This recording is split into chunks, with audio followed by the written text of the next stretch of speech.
தமிழக வெற்றிக் கழக தலைவர் விஜய் யாரோடையும் கூட்டணி சேரல போல 234 தொகுதிகளுக்கும் போட்டியிட விருப்ப மனுக்களை கட்சி தலைமை அலுவலகத்துல பிப்ரவரி 6ஆம் தேதி முதல் பெறலாம்னு கட்சி சார்பில் அறிவிப்பும் வெளியிடப்பட்டிருக்கு. மறைந்த புரட்சி தலைவி ஜெயலலிதாவை தன்னோட ரோல் மாடல்னு சொல்றாரு. அதுக்கு பிறகு எப்படி அதிமுகவை ஊழல் கட்சின்னு சொல்றாரு?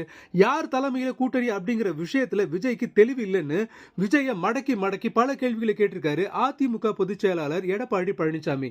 இந்த நிலையில தஞ்சாவூர்ல இருக்கிற பிரபல திரு நாகேஸ்வரன் கோவிலுக்கு சாமி தரிசனம் செய்ய வந்த நடிகர் சுமன் பத்திரிகையாளர்கள் விஜயோட அரசியல் குறித்து கேட்ட கேள்விக்கு பதில் சொல்லும் போது, நடிகர் நடிகைகளை பார்க்க வர்ற கூட்டம் எப்போதுமே வாக்காக மாறாது. ஸ்கிரீன்ல பார்த்த நடிகருக்கும் அப்புறம் நேர்ல பார்க்கறதுக்கும் இருக்கிற வித்தியாசத்தை தெரிஞ்சுக்க தான் மக்கள் கூட்டம் கூட்டமா கூடுவாங்க. இந்த கூட்டம் வாக்காக மாறாதுன்னு போல்டா பேசியிருக்காரு.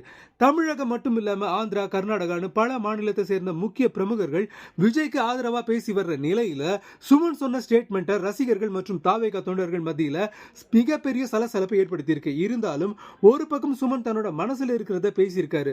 அவரோட நேர்மை மற்றும் தைரியத்தை பாராட்டணும்னு கமெண்ட்டுகள் வர்றது குறிப்பிடத்தக்கது.